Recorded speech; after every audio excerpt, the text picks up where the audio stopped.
తూర్పుగోదావరి జిల్లాలో భారీ ప్రమాదం, 6 సజీవ దహనం, ఉలిక్కిపడ్డ జిల్లా.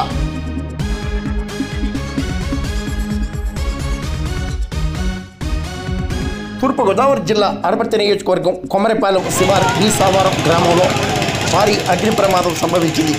బుధవారం గణపతి ఫైర్ వర్క్స్ బాణసంచా తయారీ కేంద్రంలో భారీ ప్రమాదం సంభవించడంతో 6 సజీవ దహనమయ్యారు. మరికొందరు తీవ్ర గాయాలకు ముఖ్యంగా బాధితులను ప్రాథమిక చికిత్స అందించి మెరుగైన చికిత్స కోసం కాకినాడకు తరలించారు. బాణసంచా తయారీ కేంద్రంలో సంభవించిన భారీ అగ్ని ప్రమాదం ప్రజలను భయభ్రాంతులకు గురిచేసింది.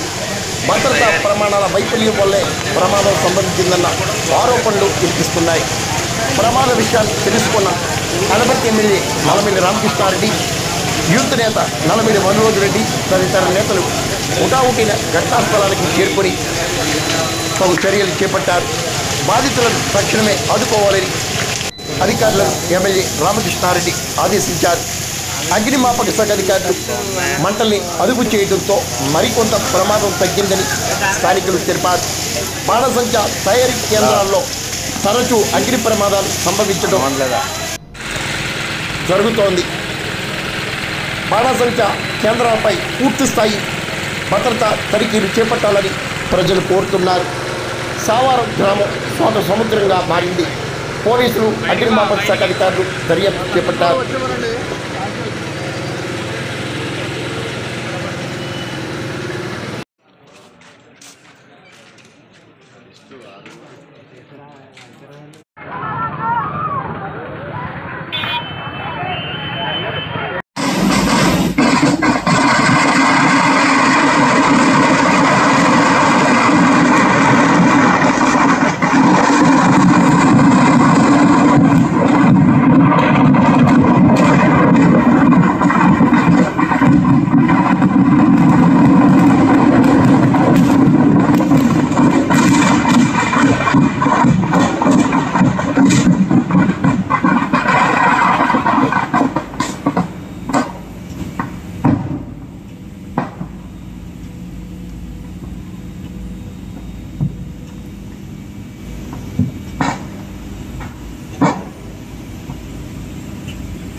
ఈరోజు ఒక దురదృష్టకరమైన సంఘటన ఇక్కడ.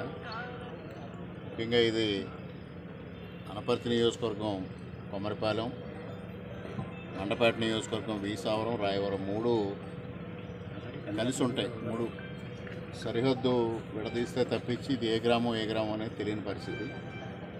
కొమరపాలెం గ్రామం నుంచి వెలుగుబంటి ఫ్యామిలీ వాళ్ళు దాదాపు 70-60 సంవత్సరాల నుంచి ఈ ఫైర్ క్రాకర్స్ బాణాసంచా తయారీలో నిమగ్నమై ఉన్నారు. ఆ కుటుంబం 70 సంవత్సరాలుగా అన్ని పర్మిషన్స్ తీసుకొని పద్ధతుల ప్రకారంగా వారు చేసుకుంటూ ఉంటారు. అటువంటిది ఇవాళ మరి ఎలుగుబంటి సత్యబాబు గారు నిర్వహిస్తున్న Lakshmi Ganapathi grand fireworks ఒకసారిగా అకస్మాత్తుగా మధ్యాహ్నం 12:30 ప్రాంతంలో ప్రమాదానికి గురి కావడం జరిగింది.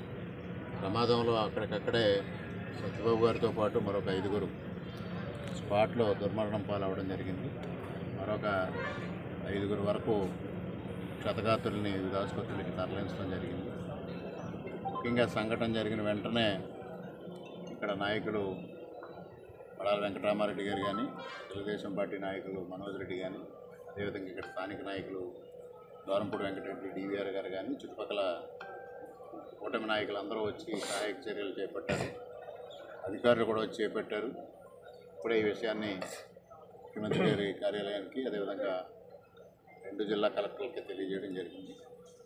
మరి కొద్దిసేపట్లో కోనసీమ జిల్లా కలెక్టర్ గారు, అదేవిధంగా ఎస్పీ గారు, ఐజీ గారు కూడా ఇక్కడికి వస్తున్నారు. అదేవిధంగా హోమ్ మినిస్టర్ గారు కూడా 2 గంటలకి ఇక్కడికి చేరుకుంటున్నారు. మరి గత 70 సంవత్సరాలుగా ఈ వ్యాపారంలో నిమగ్నమై ఎప్పటికప్పుడు గవర్నమెంట్ గైడ్లైన్స్కి ఆధారంగానే వారు పర్మిషన్స్ అన్నీ తీసుకొని అంత సిస్టమేటిక్గానే జరుగుతుంది. ఇప్పుడు కూడా 2026 వరకు పర్మిషన్ ఉంది.